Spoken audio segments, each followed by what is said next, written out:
2015 წლის პროგრამებისა და ბიუჯეტის საჯარო განხილვა გაიმართა აჭარის განათლების სამინისტროში. განსაკუთრებული ყურადღება საჯარო სკოლების ინვენტარებით აღჭურვას, ლაბორატორიების გახსნას, საზაფხულო სკოლებისა და კონფერენციების დაფინანსებას დაეთმო. ბიუჯეტის განხილვას აჭარის უმაღლესი საბჭოს წევრები და არასამთავრობო ორგანიზაციების წარმომადგენლები ესწრებოდნენ.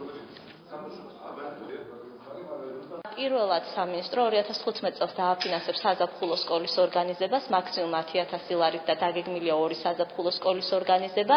ასევე სიახლეა სტუდენტთა დახმარების პროგრამის მიმართულებით. სამინისტრო ორჯერ გამოაცხადებს საბუთების მიღებას იანვრის თვეში პირველ კურსელებისათვის და სხვა კურსის სტუდენტებისათვის გამოცხადება საბუთების მიღება აგვისტოს თვეში. გაზრდილია ასევე სტუდენტთა რაოდენობა, დასაფინანსებელ სტუდენტთა რაოდენობა. კარგია, რომ აი საზოგადოებრივი განხილვა ხდება სხვადასხვა მიმართულებით, იმიტომ რომ თითქმის ყველა დეპარტამენტის მიმართ თქვენ დაინახეთ საზოგადოებას ჰქონდა შეკითხვები.